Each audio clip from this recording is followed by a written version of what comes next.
He's ever so grateful the nurse had told him how lucky he was. He was literally a couple millimeters away from dying that night.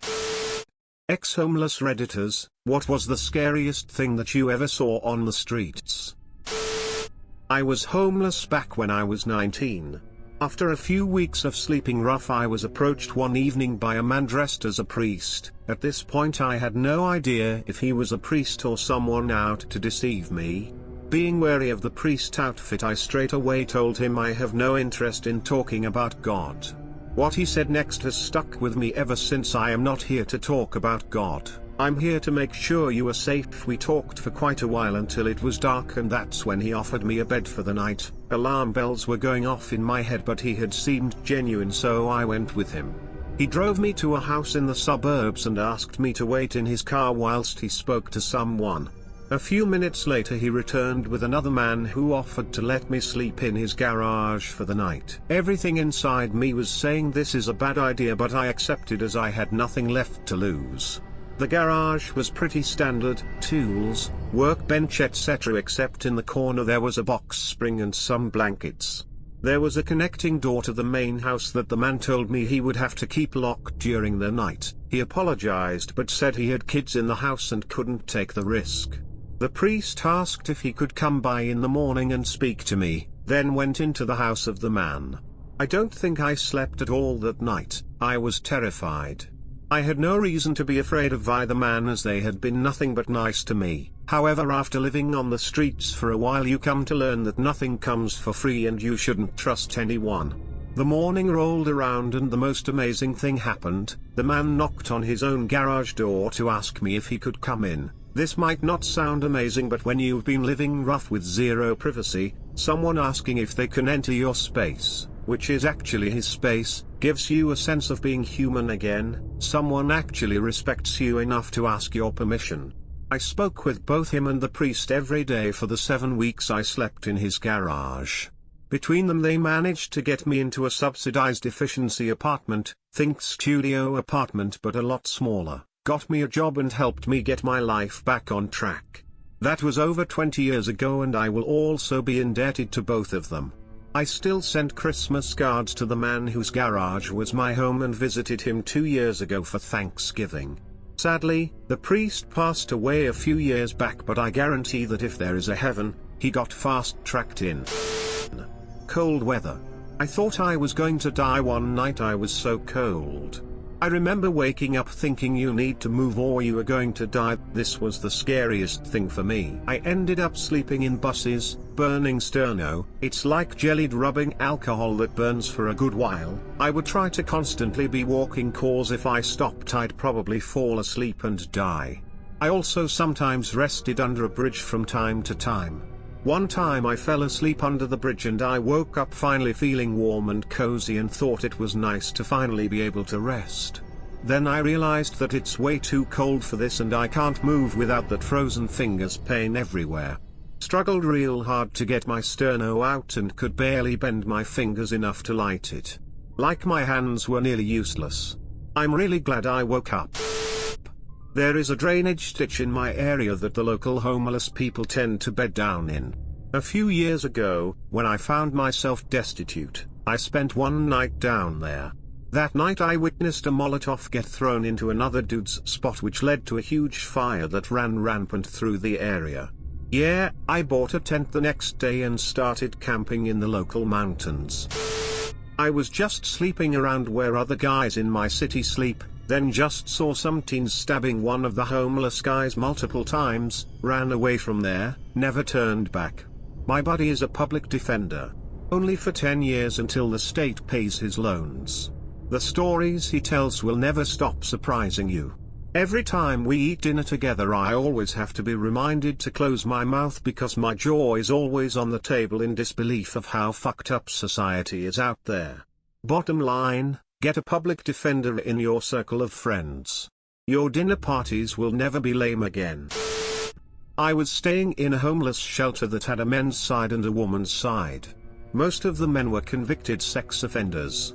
In the 8 months I spent in that hell on earth, I was friends with 3 women who were raped by some of these men. The truly scary thing? The women were actively discouraged from telling anyone what had happened, especially the police. If they filed a report with the police, they were permanently barred from the shelter.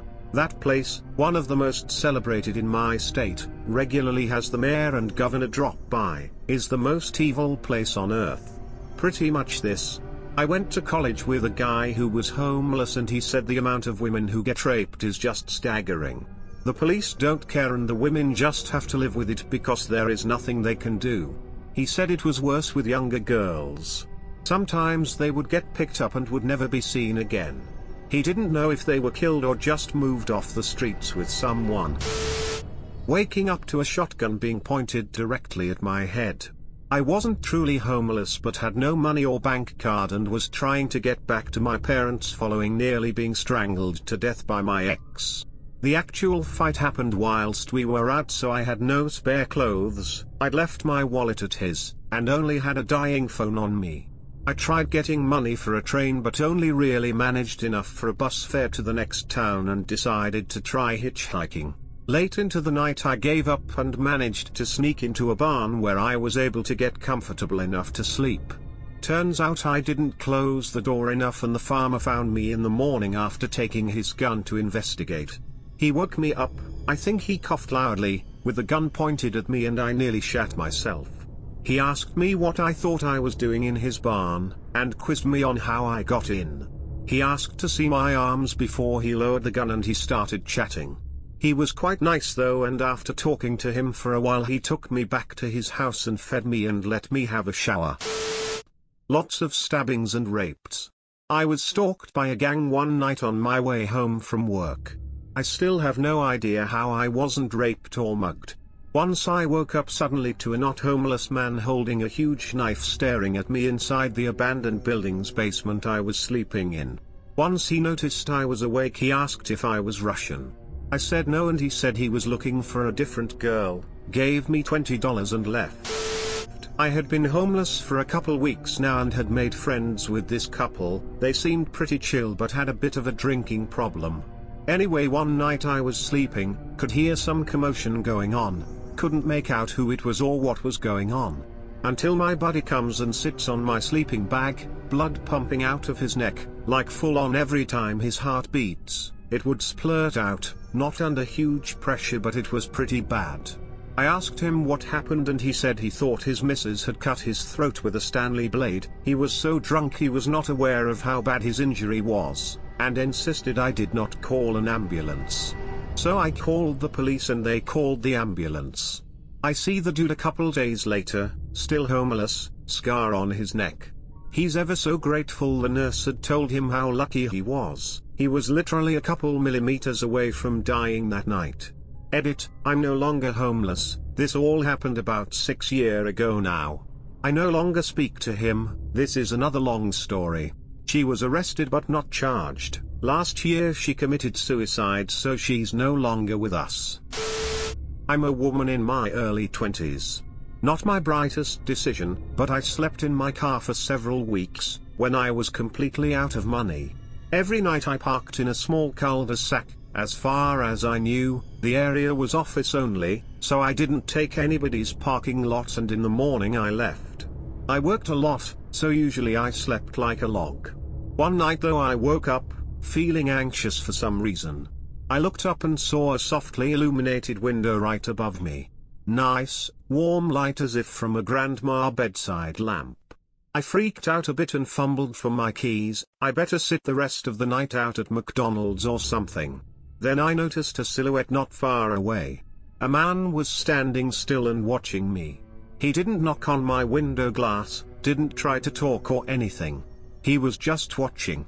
I booked it out of that cul-de-sac real quick. You know, the thing that freaks me out the most is not even the fact that he could assault or rob me then, but the realization that he may have watched me every other night, but I was too tired to notice that earlier. Like and subscribe for more r/ask Reddit videos.